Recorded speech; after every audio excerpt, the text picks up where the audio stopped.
सुप्रभात प्यारे बच्चों।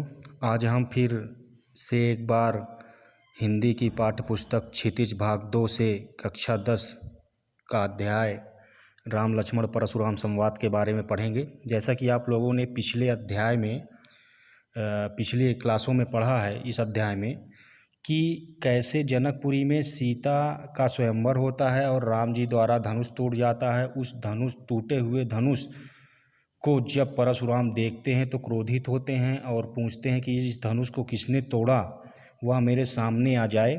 ऐसी बातें वहाँ पर होने लगती हैं।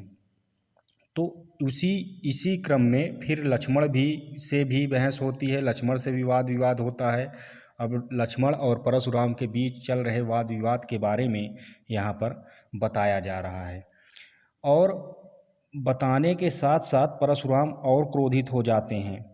उन्होंने लक्ष्मण और परशुराम के बीच हो रहे संवादों में फिर परशुराम की बड़बोली बातों को सुनकर अपमानित हो जाते हैं। लक्ष्मण अपमानित हो जाते हैं और लक्ष्मण उनसे भयभीत नहीं होते। इसी क्रम में परशुराम बोलते हैं कि मैं तुम्हें बालक समझकर छोड़ रहा हूँ और तुम उदंडता कर रहे हो। उसी क्रम में वाद विवाद के क्रम में लक्ष्मण भी कह रहे हैं कि मैं भी आपको ब्राह्मण समझकर आपके ऊपर हाथ नहीं उठा रहा हूँ, तो आप भी ऐसे बोले जा रहे हैं। वैसे भी हमारे कुल में देवता, ईश्वर, भक्त, ब्राह्मण और गाय पर वीरता नहीं दिखाई जाती, ऐसा उन्होंने कहा। अब देखिए, लखन कहा हंसी हमरे जाना, सुनहु देव शब्द धनुष समाना, का क्षति लाभ जून धनु तोरे, देखा राम नयन के भोरे। लक्ष्मण कह रहे हैं कि हमारे समान इस धनुष को तोड़ने वाला यहाँ पर कोई नहीं था और राम के सिवा यहाँ पर धनुष को तोड़ने वाला कोई नहीं था। छुअट टूत रघुपर ना दोषु, मुनि बिनु काज करे को रोसु। राम के छूते ही, रघुपति मतलब राम के छूते ही यह धनुष टूट जाता है, तो इनका क्या दोष है। बोले चितय परशु की ओर, रेसठ सुने सुबाहु नमोरा। और परशुराम की ओर देखकर ये सारी बातें बताते हैं। बालकु बोधि बधय नहीं तो ही, केवल मुनि जड़ जानति मोही। बाल ब्रह्मचारी अति कोहि, विश्व विदित क्षत्रिय कुल दोही। अब परशुराम कह रहे हैं कि मैं बालक समझकर तुम्हें कुछ नहीं बोल रहा हूँ और मैं बाल ब्रह्मचारी हूँ। यह इस पृथ्वी पर निवास करने वाले पूरे क्षत्रिय मुझे जानते हैं। भुजबल भूमि भूमि बिनुमोही, विपुल बाण मन ही देवनि दीन सहस्त्र बाहु, छेदन हारा परशुराम बिलोक महीप कुमारा। अब परशुराम कहते हैं कि मेरे फरसे से यहाँ पर, मेरे फरसे के आगे कोई नहीं टिकता और सहस बाहु मतलब सहस्त्र बाहु, क्षत्रियों के सहस्त्र बाहु को नष्ट, भुजाओं को नष्ट करने वाला मेरा फरसा है। इसी क्रम में वाद विवाद चलता है और वाद विवाद को आगे की ओर बढ़ाते हुए कहते हैं, मातु पितहि जन सोच बस, करहि महिष कोई गर्भहि के, अर्भक दनल परशु मोर अति घेर। तो मैं तुम्हें बालक समझता हूँ, मैं तुम्हें बालक समझकर ही कुछ नहीं कर रहा हूँ और तुम मुझसे ऐसी बातें कर रहे हो।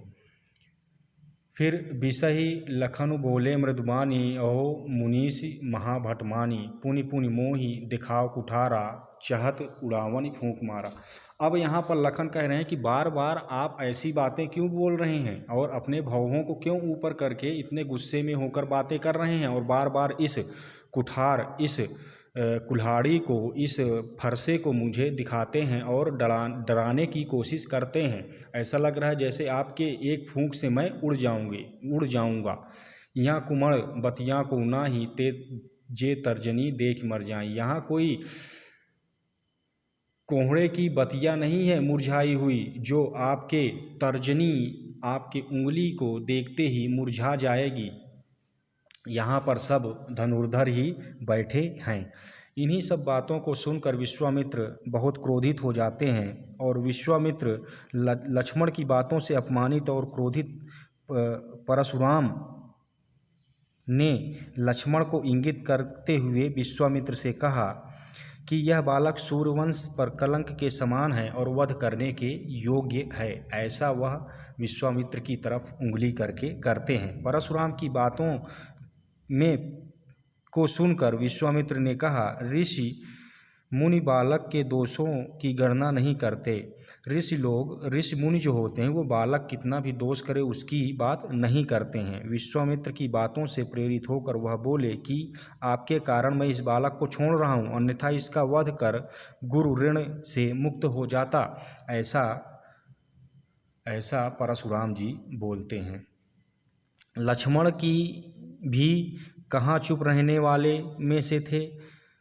वह अपने आप के कारण मैं इस बालक को छोड़ रहा हूँ, अन्यथा इसका मैं वध कर देता। तो लक्ष्मण भी इसमें चुप होने वाले नहीं थे और बोले, माता पिता के ऋण आपने अच्छी तरह चुका दिया है, गुरु ऋण शेष है। ऐसा लक्ष्मण उनको और क्रोध दिलाते हैं। तो ये सारी बातें चलती रहती राम लक्ष्मण परशुराम संवाद में, और परशुराम की ज्वाला और भभक उठती है। फिर श्री राम उनको शांत शीतल वचनों से शांत कराने की कोशिश करते हैं। धन्यवाद।